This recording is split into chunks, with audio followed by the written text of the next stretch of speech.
Atmanirbhar in energy education and research. You envisaged that Gujarat should have a world-class energy university. Today, we are proud to report to you that in just 14 years, PDPU is ranked among India's top 25 innovative institutions. This has been possible only because we have received your blessings, your support, and your guidance at every step of this exciting journey. We assure you that after national rankings, PDPU will earn a place in the global rankings. Today, we give you another assurance. PDPU is ever ready to be at the service of the nation at a time when your energetic and visionary leadership is steering a new India to become a global superpower in green and clean energy. Honorable Prime Minister, may I now request you to unveil the new facilities of PDPU. નમસ્તે. ગુજરાતમાં નવું વર્ષ છે એટલે સૌથી પહેલા તો સૌ ગુજરાતવાસીઓને નવા વર્ષની અનેક અનેક શુભકામનાઓ. गुजरात के मुख्यमंत्री Shri Vijay Rupani ji, Pandit Deendayal Upadhyay petroleum university board of governance के chairman Shri Mukesh Ambani ji, standing committee के chairman Shriman D Rajagopalan ji, director general professor S Sundar Manoharan ji, faculty members, parents और मेरे सभी युवा साथियों, पंडित दीनदयाल उपाध्याय पेट्रोलियम यूनिवर्सिटी के 8वें कॉन्वोकेशन के अवसर पर आप सभी को बहुत बहुत बधाई. जो साथी आज ग्रेजुएट हो रहे हैं उनको और उनके माता पिता को भी बहुत बहुत शुभकामनाएं. आज देश को आप जैसे इंडस्ट्री रेडी ग्रेजुएट्स मिल रहे हैं. आपको बधाई. आपके परिश्रम के लिए, आपने जो इस यूनिवर्सिटी में सीखा है उसके लिए, और शुभकामनाएं नेशन बिल्डिंग के जिस बड़े लक्ष्य को लेकर आज आप यहां से प्रस्थान कर रहे हैं, उस नई मंजिल के लिए, नए सफर के लिए. मुझे विश्वास है कि आप अपनी स्किल, अपने टैलेंट, अपने प्रोफेशनलिज्म से आत्मनिर्भर भारत की बड़ी ताकत बन के उभरेंगे. आज पीडीपीयू में जुड़े 5 अलग अलग प्रोजेक्ट्स का भी उद्घाटन और शिलान्यास हुआ है. ये नई सुविधाएं पीडीपीयू को देश के एनर्जी सेक्टर का ही नहीं बल्कि प्रोफेशनल एजुकेशन, स्किल डेवलपमेंट और स्टार्टअप इकोसिस्टम का एक अहम सेंटर बनाने वाली है.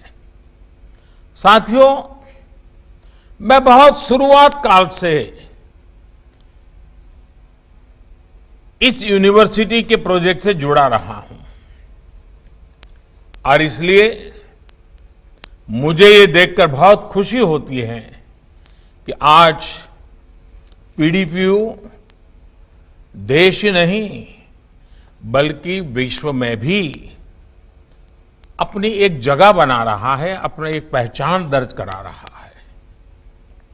मैं आज यहां चीफ गेस्ट के तौर पर नहीं और कभी मुझे जब गुजरात में गेस्ट शब्द आता है तो थोड़ा अटपटा लगता है। और इसलिए मैं चीफ गेस्ट के तौर पर नहीं, बल्कि आपके इस महान संकल्प का जो परिवार है, उस परिवार के एक सदस्य के तौर पर आपके बीच आया हूं। और मुझे ये देखकर बहुत गर्व होता है कि ये यूनिवर्सिटी अपने समय से बहुत आगे चल रही है।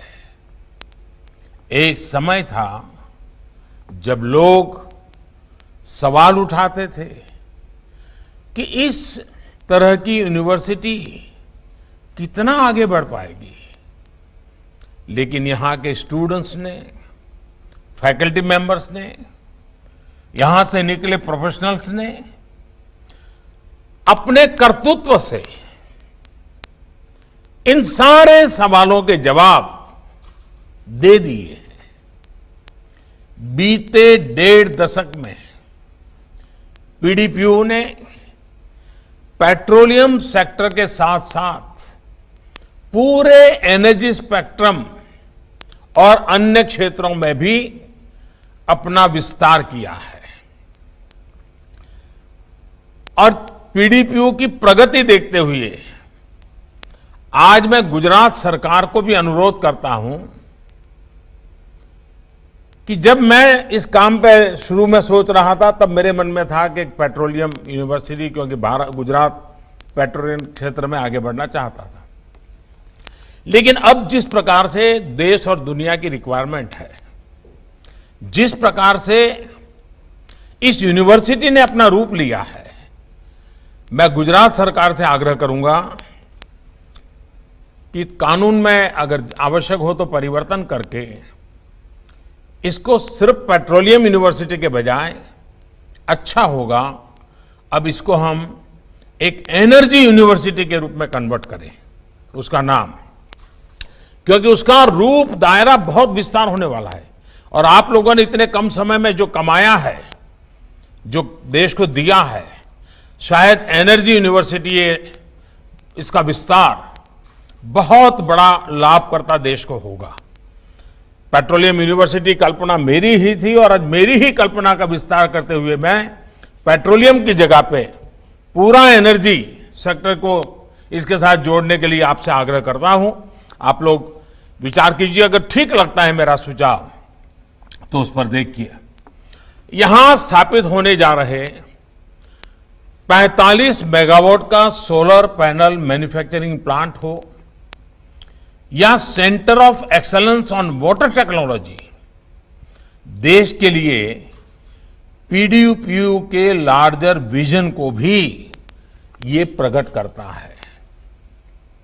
साथियों, आज आप ऐसे समय में इंडस्ट्री में कदम रख रहे हैं, यूनिवर्सिटी से निकल करके इंडस्ट्री की तरफ बढ़ रहे हैं, जब पैंडेमिक के चलते पूरी दुनिया के एनर्जी सेक्टर में भी बड़े बदलाव हो रहे हैं।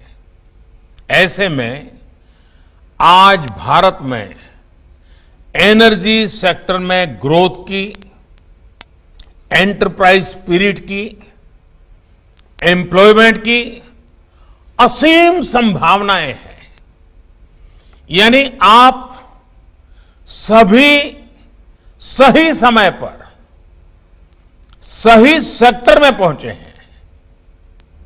इस दशक में सिर्फ ऑयल एंड गैस सेक्टर में ही लाखों करोड़ रुपए का निवेश होने वाला है। इसलिए आपके लिए रिसर्च से लेकर मैन्युफैक्चरिंग तक अवसर ही अवसर है। साथियों, आज देश अपने कार्बन फुटप्रिंट की 30 से 35% तक कम करने का लक्ष्य लेकर के आगे बढ़ रहा है। दुनिया के सामने जब ये बात लेकर के मैं गया, दुनिया को अचरज था, क्या भारत ये कर सकता है? प्रयास ये है कि इस दशक में अपनी ऊर्जा जरूरतों में नेचुरल गैस की हिस्सेदारी को हम 4 गुना तक बढ़ाएंगे। देश की ऑयल रिफाइनिंग कैपेसिटी को भी आने वाले 5 सालों में करीब करीब 2 गुना करने के लिए काम किया जा रहा है। इसमें भी आप सभी के लिए अनेक अनेक संभावनाएं हैं। देश की एनर्जी सिक्योरिटी से जुड़े स्टार्टअप इकोसिस्टम को मजबूत करने के लिए भी लगातार काम हो रहा है। इस सेक्टर के आप जैसे स्टूडेंट्स और प्रोफेशनल्स के लिए एक विशेष फंड भी बनाया गया है। अगर आपके पास भी कोई आइडिया हो, कोई प्रोडक्ट हो या कोई कंसेप्ट हो जिसे आप इंक्यूबेट करना चाहते हैं, तो ये फंड आपके लिए एक बेहतरीन अवसर भी है, एक सरकार की तरफ से तोहफा भी है। वैसे मुझे एहसास है कि आज जब मैं आपसे ये बातें कर रहा हूं तो थोड़ी चिंता भी होगी। आप सोच रहे होंगे कि कोरोना का समय है, पता नहीं कब सब ठीक होगा, और इनमें से आपके मन में जो चिंताएं आती हैं वो स्वाभाविक भी हैं। एक ऐसे समय में ग्रेजुएट होना, जब पूरी दुनिया इतने बड़े संकट से जूझ रही है, ये कोई आसान बात नहीं है। लेकिन याद रखिए, आपकी ताकत, आपकी क्षमताएं इन चुनौतियों से भी कहीं ज्यादा बड़ी हैं। इस विश्वास को कभी खोना मत। प्रॉब्लम्स क्या है, इससे ज्यादा महत्वपूर्ण यह है कि आपका पर्पस क्या है, आपके प्रेफरेंसेस क्या है और आपका प्लान क्या है। और इसलिए ये जरूरी है कि आपके पास एक पर्पज हो, प्रेफरेंसेस तय हो और उसके लिए बहुत ही परफेक्ट प्लान भी हो। क्योंकि ऐसा नहीं है कि आप अपने जीवन में पहली बार किसी कठिनाई का सामना कर रहे होंगे। ऐसा भी नहीं है कि ये चुनौती भी आखिरी चुनौती होगी। ऐसा नहीं है कि सफल व्यक्तियों के पास समस्याएं नहीं होती, लेकिन जो चुनौतियों को स्वीकार करता है, जो चुनौतियों का मुकाबला करता है, जो चुनौतियों को हराता है, समस्याओं का समाधान करता है, आखिर जिंदगी में वो ही सफल होता है। कोई भी सफल व्यक्ति देख लीजिए, हर कोई चुनौतियों से मुकाबला करते ही चल पड़ा है। साथियों, अगर आप 100 वर्ष पहले के समय को याद करेंगे, और मैं चाहता हूं कि आज मेरे देश के नौजवान उस कालखंड को याद करें। 100 साल पहले, आज हम 2020 में हैं। सोच लीजिए, 1920 में जो आपकी उम्र का था या 1920 में जो आपकी उम्र का था, आप आज 2020 में उस उम्र के हैं। 1920 में जो आपकी उम्र का था, उसके सपने क्या थे? 1920 में जो आपकी उम्र का था, उसका जज्बा क्या था, उसकी सोच क्या थी? जरा 100 साल पुराने इतिहास पर नजर करें। याद करेंगे तो 1920 से शुरू हुआ समय भारत की आजादी के लिए बहुत महत्वपूर्ण रहा। वैसे तो आजादी की लड़ाई गुलामी के कालखंड में कोई साल ऐसा नहीं, कोई इलाका नहीं कि आजादी का जंग लड़ा न गया हो। 1857 का जंग, स्वातंत्र संग्राम एक विशेष टर्निंग पॉइंट बना, लेकिन 1920 से लेकर के 1947, 1920 टू 1947 का जो समय था वो बिल्कुल ही अलग था। हमें उस दौर में इतनी घटनाएं दिखती हैं, देश के हर कोने में, हर क्षेत्र में, हर वर्ग में, यानी पूरे देश का बच्चा बच्चा, हर तबके के व्यक्ति, गांव हो, शहर हो, पढ़े लिखे हो, अनपढ़ हो, अमीर हो, गरीब हो, हर कोई आजादी के जंग का सिपाही बन गया था। लोग एकजुट हो गए थे। खुद के जीवन के सपनों को लोगों ने आहूत कर दिया था और संकल्प लिया था आजादी का। और हमने देखा है कि 1920 टू 1947 तक की जो युवा पीढ़ी थी, जिन्होंने अपना सब कुछ दांव पर लगा दिया था, आज कई बार हमें तब की युवा पीढ़ी से ईर्ष्या भी होती है। कभी मन में होता होगा, काश मेरा जन्म भी 1920 और 1947 के कालखंड में होता, मैं भी देश के लिए भगत सिंह बनकर के चल पड़ा होता। यह आपके मन में भी होता होगा। लेकिन दोस्तों, हमें उस समय देश के लिए मरने का मौका नहीं मिला, आज हमें देश के लिए जीने का मौका मिला है। उस समय के नौजवान भी अपना सब कुछ देश के लिए अर्पित करके सिर्फ एक लक्ष्य के लिए काम कर रहे थे। और लक्ष्य क्या था? एक ही लक्ष्य था, भारत की आजादी, मां भारती को गुलामी की जंजीरों से मुक्त कराना। और उसमें कई धाराएं थी, अलग अलग विचार को लेकर लोग थे, लेकिन सब धाराएं एक ही दिशा में चल रही थी, और वो दिशा थी मां भारती की आजादी। चाहे महात्मा गांधी का नेतृत्व हो, चाहे सुभाष बाबू का नेतृत्व हो, चाहे भगत सिंह, सुखदेव, राजगुरु का नेतृत्व हो, चाहे वीर सावरकर का नेतृत्व हो, हर कोई, धाराएं अलग अलग होंगी, मार्ग अलग होंगे, रास्ते अलग होंगे, लेकिन मंजिल एक थी, मां भारती की आजादी। कश्मीर से लेकर के काला पानी तक हर काल कोठरी में, हर फांसी के फंदे पर से एक ही आवाज उठती थी, दीवारें एक ही बातों से गूंजती थी, फांसी की रस्सियां एक ही बात से सुशोभित होती थी, और वो नारा होता था, वो संकल्प होता था, वो जीवन की श्रद्धा होती थी, मां भारती की आजादी।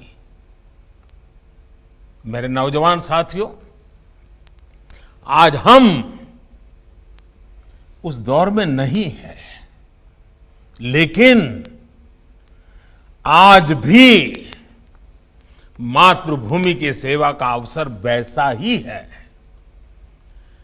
अगर उस समय नौजवानों ने अपनी जवानी आजादी के लिए खपाई, तो हम आत्मनिर्भर भारत के लिए जीना सीख सकते हैं, जी करके दिखा सकते हैं।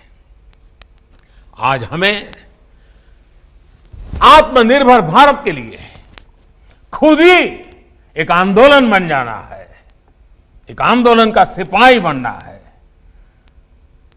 एक आंदोलन का नेतृत्व करना है। आज हमें आत्मनिर्भर भारत के लिए हर हिंदुस्तानी को, और खास करके मेरे नौजवान साथियों, आपसे मेरी अपेक्षा है, हमें अपने आप को खपाना है। आज का भारत परिवर्तन के एक बड़े दौर से गुजर पाना है। देश के 25 महत्वपूर्ण साल और आपके 25 महत्वपूर्ण वर्ष एक साथ है, इन ट्यून है। ऐसा सौभाग्य शायद ही किसी को मिलेगा जो आपको मिला है।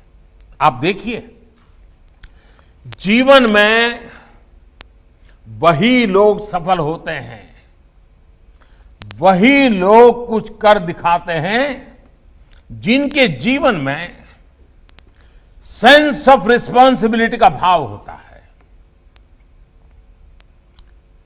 सफलता की सबसे बड़ी शुरुआत, उसकी कुंजी सेंस ऑफ रिस्पांसिबिलिटी होती है। और कभी बारीकी से आप देखोगे, जो विफल होते हैं उनके जीवन की तरफ देखोगे, आपके दोस्तों की तरफ देखोगे, तो उसका कारण हो उनके मन में हमेशा सेंस ऑफ रिस्पांसिबिलिटी के बजाय सेंस ऑफ बर्डन, इसके बोझ के नीचे दबे हुए रहते हैं। यार क्या करूं, एग्जाम आ रही है, यार क्या करूं, जल्दी जाना, हर बार बर्डन, हर बार बर्डन। देखिए दोस्तों, सेंस ऑफ रिस्पांसिबिलिटी का भाव व्यक्ति के जीवन में सेंस ऑफ अपॉर्चुनिटी को भी जन्म देता है। उसको रास्ते में कभी रुकावट नहीं, बल्कि अवसर ही अवसर दिखते हैं।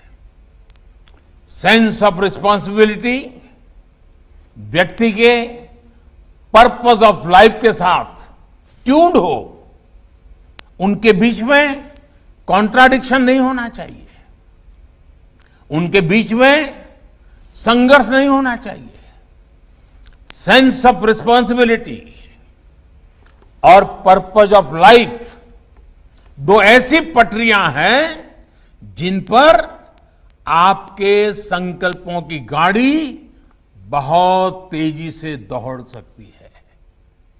मेरा आपसे आग्रह है कि अपने भीतर एक सेंस ऑफ रिस्पांसिबिलिटी को जरूर बनाए रखिएगा।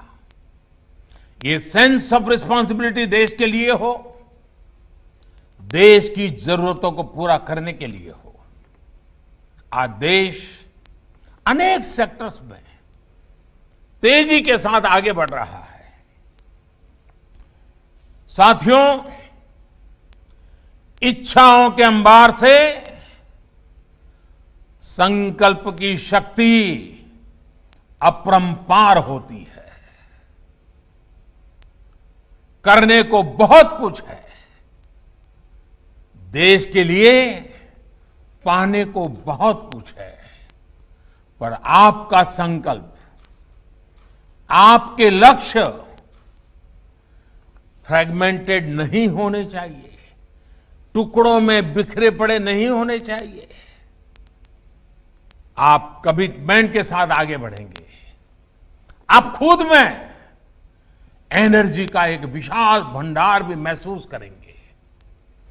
आपके भीतर का जो एनर्जी का पूल है, वो आपको दौड़ाएगा, नए नए आइडिया देगा, नई ऊंचाई पर ले पहुंचाएगा। और एक बात को आपको ध्यान में रखना चाहिए, आज हम जो भी हैं, जहां भी पहुंचे हैं, थोड़ा मन को पूछ लेना, क्या इसलिए आप पहुंचे हैं कि आप अच्छे मार्क्स ले आए थे? क्या इसलिए पहुंचे हैं कि आपके मां बाप के पास पैसे बहुत थे? क्या इसलिए पहुंचे हैं कि आपके पास प्रतिभा थी? ठीक है, इन सारी बातों का योगदान होगा, लेकिन अगर ये सोच है तो ये सोच बहुत अधूरी है। आज हम जहां भी हैं, जो भी है,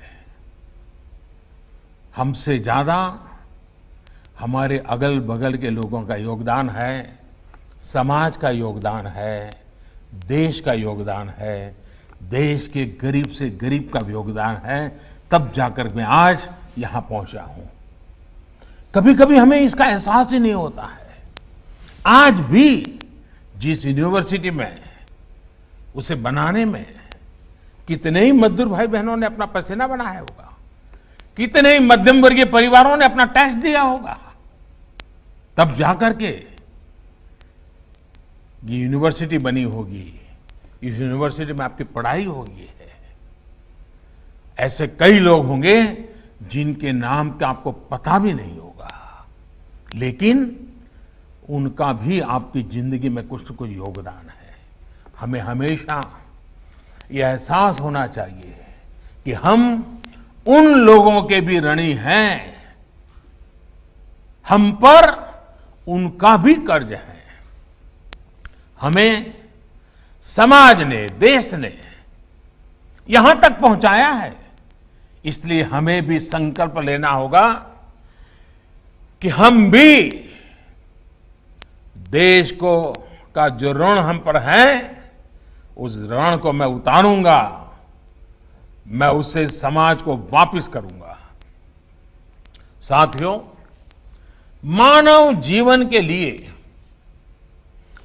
गति और प्रगति अनिवार्य है। साथ साथ हमें भावी पीढ़ी के लिए प्रकृति और पर्यावरण की रक्षा करना भी उतना ही आवश्यक है। जैसे क्लीन एनर्जी उज्जवल भविष्य की एक आशा है, जैसे भविष्य के लिए, प्रकृति के लिए, पर्यावरण के लिए, विकास के लिए क्लीन एनर्जी की बात होती है, वैसे ही जीवन में भी दो बातें जरूरी है। मैं आपको उपदेश नहीं दे रहा हूं, अपने अनुभव से बताता हूं। दो बातें बहुत जरूरी है। एक क्लीन स्लेट और दूसरा क्लीन हार्ट। हम अक्सर सुनते हैं, आप भी बोलते होंगे, आप भी सुनते गए, छोड़ो यार ये तो ऐसा ही है, छोड़ो यार कुछ नहीं होगा, अरे यार अपना क्या है, चलो एडजस्ट कर लो, चलो चलते चलो। कई बार लोग बोलते हैं कि देश में ये सब ऐसे ही चलेगा, हमारे यहां तो ऐसे ही होता रहा है। अरे भाई यही तो अपनी परंपरा है, ऐसे ही होना है। साथियों, ये सारी बातें हारे हुए मन की बातें हुई है, ये टूटे हुए मन की बातें होती है। एक प्रकार से जिसको जंग लग गए ऐसे मस्तिष्क सी बातें होती है। ये सारी बातें कुछ लोगों के मन मस्तिष्क में चिपक जाती है, वो इसी अप्रोच के साथ हर काम करते हैं। लेकिन आज की जो पीढ़ी है, 21वीं सदी का जो युवा है, उसको एक क्लीन स्लेट के साथ, पूरी तरह क्लीन स्लेट के साथ आगे बढ़ना चाहिए। कुछ लोगों के मन में ये जो पत्थर की लकीर बनी हुई है कि कुछ बदलेगा नहीं, उस लकीर को क्लीन करना होगा। इसीलिए क्लीन सेट, उसी प्रकार से क्लीन हार्ट, इसका अर्थ मुझे नहीं समझाना पड़ेगा। क्लीन हार्ट का मतलब ही है साफ नियत। साथियों, जब आप प्री कंसीव नोशन के साथ आगे बढ़ते हैं, तो किसी भी नई चीज के लिए दरवाजे आप खुद ही बंद कर देते हैं।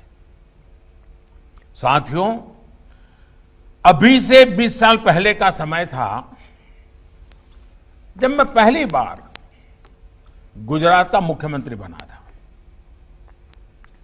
अनेक चुनौतियां थी, अनेक स्तर पर काम हो रहा था। अब मैं नया नया मुख्यमंत्री बना, मैं पहले दिल्ली में रहता था, अचानक मुझे गुजरात आना पड़ा। मेरे पास रहने के लिए तो कोई जगह नहीं थी, तो गांधीनगर के सर्किट हाउस में मैंने कमरा बुक कर लिया। अभी शपथ होना बाकी था, लेकिन तय हो चुका था अब मैं मुख्यमंत्री बनने जा रहा हूं। तो स्वाभाविक है, लोग गुलदस्ते लेकर के आ जाते हैं, मिल जाते हैं। लोग मिलने आते थे, लेकिन जो भी आते थे वो बातचीत में अक्सर मुझे ये कहते थे कि मोदी जी अब आप मुख्यमंत्री बन रहे हैं, एक काम जरूर कीजिए। करीब करीब 70-80% लोग यही बताए। क्या कहते थे? आपको भी सुनकर के आश्चर्य होगा। वो कहते थे कि मोदी जी कुछ भी कीजिए, कम से कम शाम को खाना खाते समय बिजली मिले, इतना तो करिए। मैं कहता हूं 2001 में जब मैं मुख्यमंत्री बना, तब गुजरात के लोग मुझे मिलते थे, यही कहते थे, साहब कम से कम शाम को खाना खाते समय बिजली मिले, ऐसा कुछ करो ना। इससे आप सोच सकते हैं कि बिजली की क्या हालत थी उस समय। और मैं भी जिस तरह के परिवार से आता हूं, मुझे भी ये अच्छी तरह पता था कि बिजली का होना और न होना कितना महत्व रखता है। मैंने सोचा कि भाई लोगों की समस्या का कोई परमानेंट सॉल्यूशन है क्या। और मैं अफसरों से बात कर रहा था, चर्चाएं कर रहा था, लेकिन वही, अरे भाई ये तो ऐसे ही है, हमारे पास बिजली जितनी है तो हम ऐसा ही कर सकते हैं, जब ज्यादा बिजली पैदा करेंगे तब देखेंगे, यही जवाब आते थे। मैंने कहा भाई एक गिवन सिचुएशन में कोई सॉल्यूशन है क्या। अब ईश्वर कृपा से एक विचार मन में आया, स्थितियों को देखते हुए मैंने कहा भाई एक काम कर सकते हैं क्या, जो एग्रीकल्चर फीडर है वो और जो डोमेस्टिक फीडर है, क्या हम दोनों को अलग कर सकते हैं क्या। एग्रीकल्चर, क्योंकि लोग एक ऐसी हवा बना के बैठे थे कि साहब खेती में बिजली का चोरी होता है, डिकना होता है, फलाना, भांति भांति की बातें मैं सुनता था। अब मैं वैसे नया था तो मुझे हर बात थोड़ा समझाने में भी दिक्कत भी रहती थी, क्योंकि ये बड़े बड़े बाबू लोग बात समझेंगे कि नहीं समझेंगे। और मैं कहता था भाई ये दो फीडर हम अलग करें तो कैसा। कोई सहमत नहीं हुआ, क्योंकि प्री कंसीव्ड नोशन था, ये नहीं हो सकता है। कुछ लोगों ने मुंह पे भी कह दिया कि साहब ये तो संभव नहीं है, ये तो इम्पॉसिबल है। किसी ने आर्थिक स्थिति नहीं है, किसी ने कहा बिजली नहीं है, किसी ने कहा ये व्यवस्था कैसे, सब चलता रहा।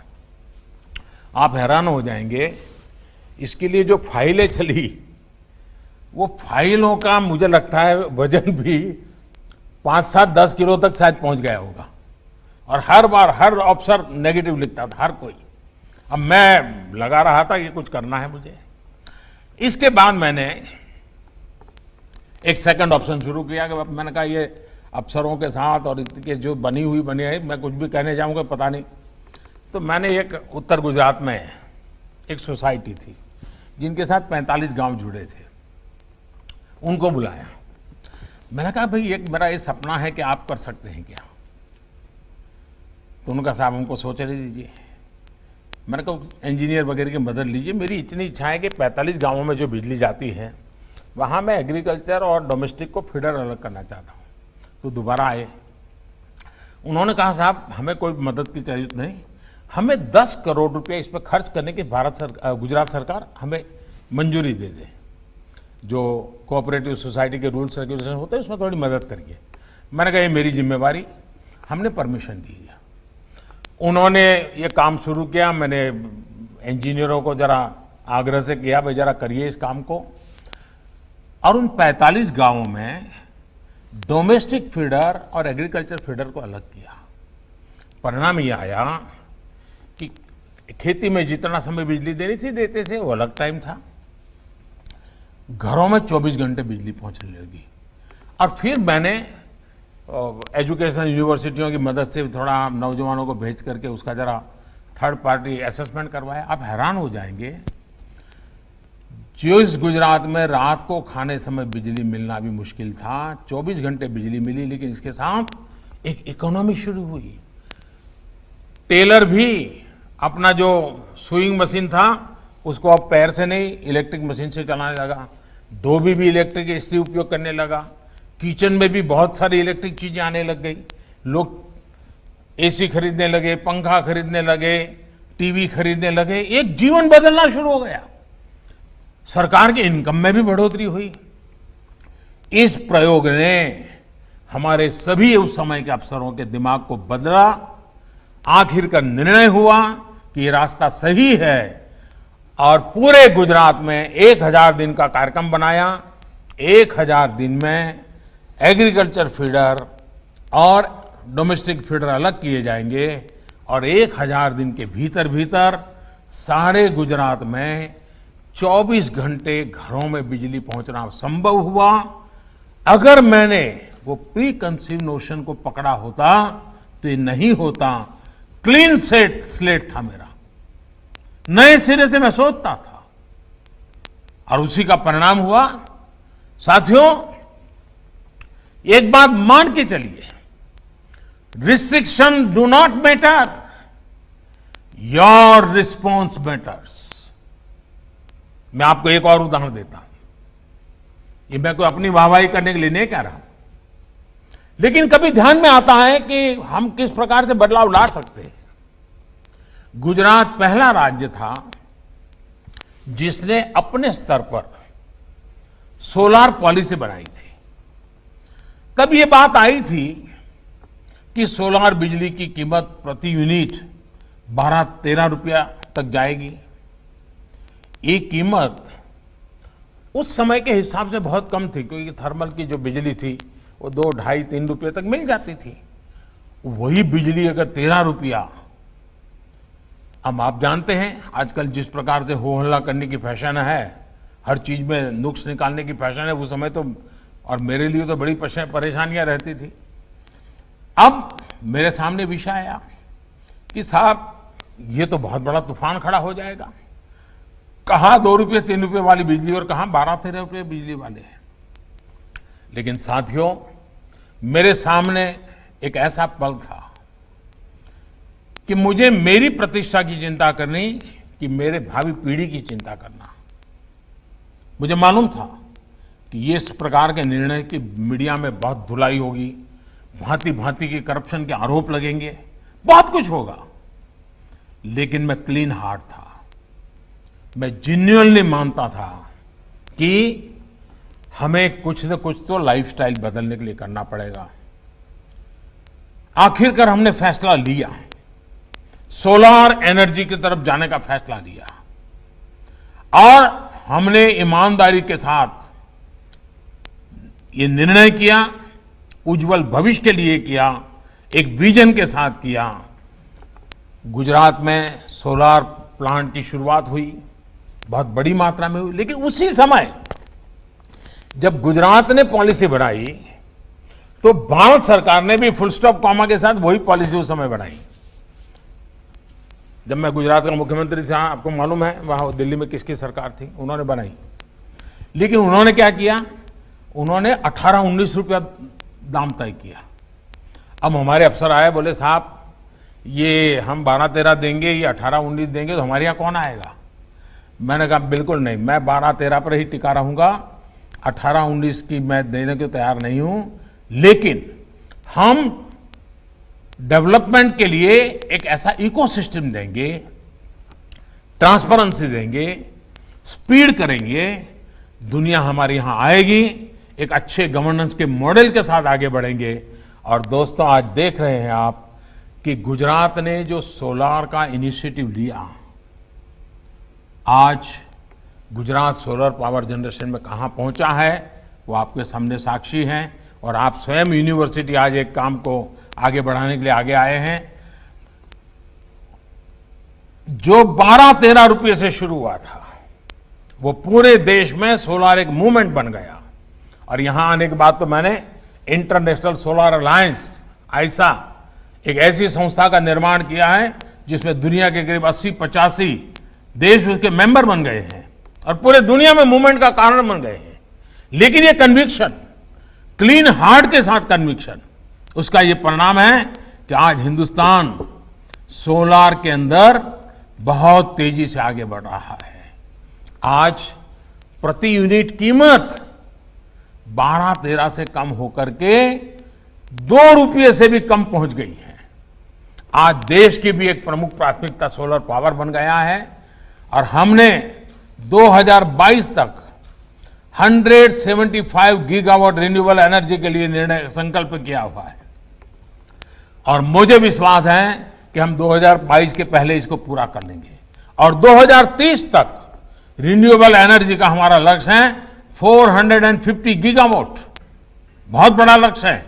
ये भी समय से पहले पूरा होगा, ये मेरा विश्वास है। There is no such thing at can not happen. There is either I will make it happen और I will not make it happen. ये विश्वास आपको हमेशा काम आएगा। साथियों, बदलाव चाहे खुद में करना हो या दुनिया में करना हो, बदलाव कभी एक दिन, एक हफ्ते या एक साल में नहीं होता।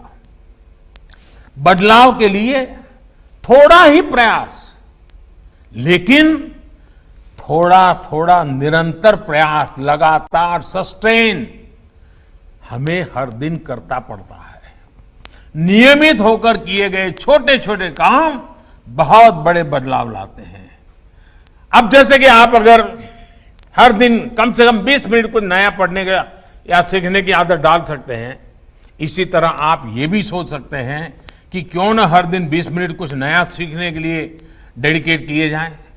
एक दिन में अगर आप देखोगे तो ये केवल 20 मिनट की ही बात होगी, लेकिन यही 20 मिनट एक साल में 120 घंटे बराबर हो जाएंगे।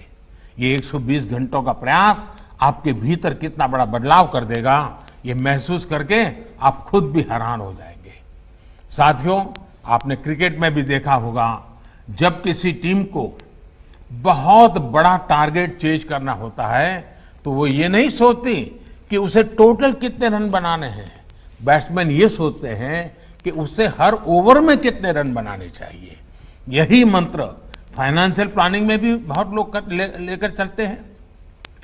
हर महीने 5,000 रुपया जमा करते हैं और 2 साल में 1 लाख से ज्यादा रुपये इकट्ठा कर हो जाता है। इसी तरह से सतत प्रयास, सस्टेन एफर्ट्स आपके अंदर वो कैपेबिलिटीज बिल्ड कर देते हैं जिसका असर शॉर्ट टर्म में तो नहीं दिखता, लेकिन लॉन्ग रन में ये बहुत बड़ी आपकी अमानत बन जाता है, बहुत बड़ी शक्ति बन जाता है। राष्ट्रीय स्तर पर जब देश भी ऐसे ही सस्टेन एफर्ट्स के साथ चलता है तो उसके भी ऐसे ही परिणाम होते हैं। उदाहरण के तौर पर स्वच्छ भारत अभियान को ही लीजिए। हम सफाई के बारे में केवल गांधी जयंती पर, केवल अक्टूबर में ही नहीं होते, लेकिन हम हर दिन इसके लिए प्रयास करते हैं। मैंने भी 2014 से लेकर 2019 के बीच लगभग मन की बात में हर कार्यक्रम में सफाई को लेकर लगातार देशवासियों से चर्चा की है, बातचीत की है, उनसे आग्रह भी किया है।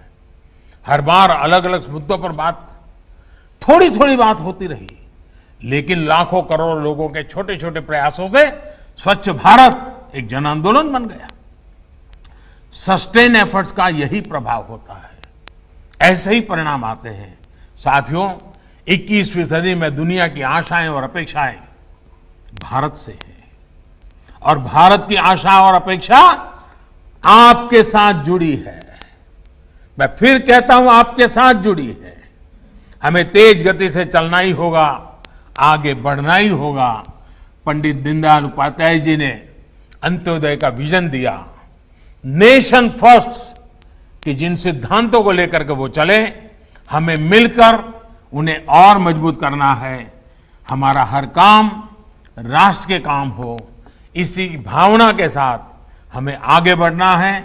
मैं एक बार फिर आप सभी को बहुत बहुत बधाई और उज्जवल भविष्य के लिए अनेक अनेक शुभकामनाएं देता हूं। बहुत बहुत धन्यवाद। आवजो।